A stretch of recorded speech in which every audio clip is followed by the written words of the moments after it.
নমস্কার বন্ধুরা।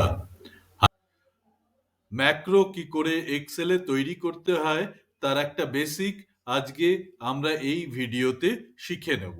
একটা নতুন এক্সেল ফাইলে চলে এলাম, যেই এক্সেল ফাইলটাতে আমরা একটা খুব সহজ ম্যাক্রো তৈরি করা শিখব এবং তার ডিটেলটা জানবো। ম্যাক্রো প্রথমে তৈরি করতে গেলে এই রিবনের মধ্যে আমাদের ডেভেলপার ট্যাবটি আনতে হয়।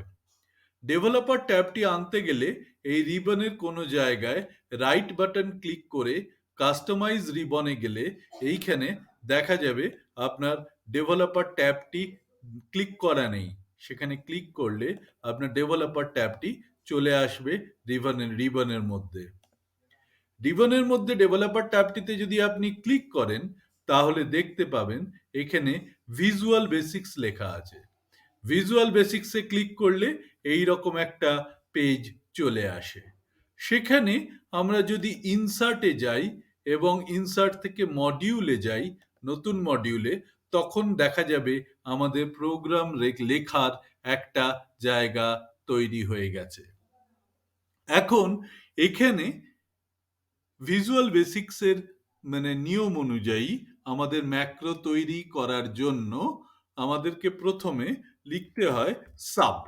তারপরে আমি ধরে নিলাম আমার এই ম্যাক্রোটার নাম হলো ABC বলে আমি ক্লোজ করে দিলাম।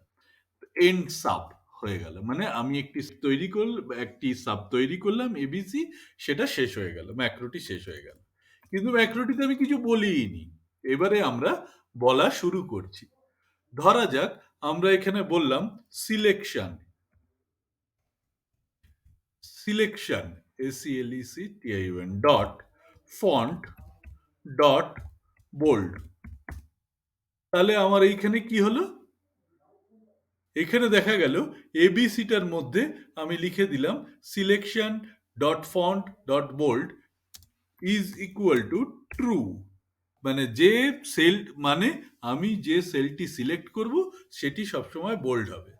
এখন আমি এখানে এই ম্যাক্রো শিটটাকে পাশাপাশি এক্সেলের পাশাপাশি রেখে আমি দেখাতে চাই এটা কিভাবে কাজ করে। তা এইবারে এইখানে আমি একটা কিছু লিখলাম, যেমন ধরা যাক হাই। আমি যখন এখানে হাই লিখলাম তখন এটা বোল্ড হলো না, কিন্তু এখানে যদি আমি এখানে রান বাটনটা ক্লিক করি দেখুন অটোমেটিক্যালি বোল্ড হয়ে গেল। ঠিক একইভাবে যদি আমি এখানে আবার রান বাটনটা আরেকবার ক্লিক করে দিই, তারপরে যদি আমি এইখানে লিখি যে হ্যালো, এই এক্সেল ফাইলে লিখি হ্যালো, তাহলে দেখুন এটা আবার অটোমেটিক্যালি বোল্ড হয়ে গেল। অথচ যদি আমি রান বাটনটা না লিখি তাহলে হাউ আর ইউ, তাহলে কিন্তু বোল্ড হচ্ছে না। আবার রান বাটনটা ক্লিক করলেই এটা বোল্ড হয়ে যাচ্ছে। তো ওই একইভাবে আমি যদি আবার একটা সিলেকশন লিখি SELECTION selection dot font dot underline is equal to true, তার মানে আমি এখানে এইবারে যদি রান করি এটাতে, তাহলে দেখুন ওটার নিচে আবার আন্ডারলাইনও হয়ে গেল। এইবারে আমরা এটা তো শিখলাম যে ম্যাক্রোটা কি করে তৈরি করতে হয়। একটা সাব হয়, তার একটা যা খুশি নাম দিতে হয়, তারপরে সেখানে যে কোনো ম্যাক্রোর বিভিন্ন রকমের আমাদের ল্যাঙ্গুয়েজ আছে, সে ল্যাঙ্গুয়েজের মধ্যে থেকে আমি বলে দিলাম selection font bold is equal to true, selection font bold is equal to underline, তাহলে এটা বোল্ড এবং আন্ডারলাইন হয়ে গেল। এবার এটাকে ক্লোজ করে দিলাম। এইবারে আমি ধরা যাক এইটাকেই আমি একটা এখানে বাটন তৈরি করব। এই বাটনটাতে আমি এখানে লিখব ফরম্যাট এবং তাতে আমি ABC এটাকে আমি ওকে করে দেবো। এবার দেখুন বাটন 2 একটা চলে এসছে, তার নাম হচ্ছে ফরম্যাট। এবারে তার এডিট টেক্সটে গিয়ে আমি এখানে লিখে দিলাম ফরম্যাট। তো এইবারে মজাটা দেখুন কিরকম হবে। আমি এখানে লিখলাম আবার হাউ আর ইউ।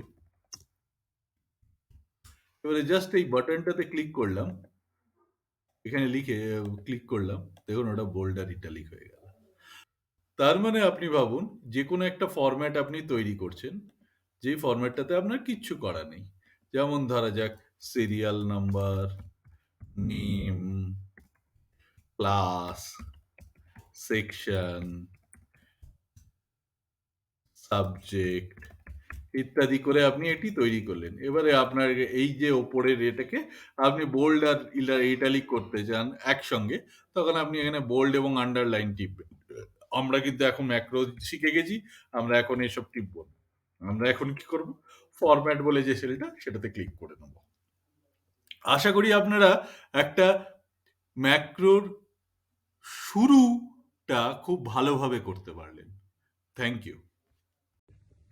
আশা করি আপনাদের ভিডিওটি ভালো লেগেছে এবং আমি জানি এটি আপনারা আপনাদের কর্মক্ষেত্রে বা আপনাদের যে কোনো কাজে এটিকে ব্যবহার করতে পারবেন। তাই দয়া করে আমাকে আরো অনুপ্রেরণা দিন, যাতে করে আমি আরো এরকম সুন্দর সুন্দর ভিডিও বানাতে পারি। চ্যানেলটি সাবস্ক্রাইব করুন, লাইক করুন ভিডিওটি এবং আরো 5 জনের কাছে ছড়িয়ে দিন এটাকে শেয়ার করে। Thank you.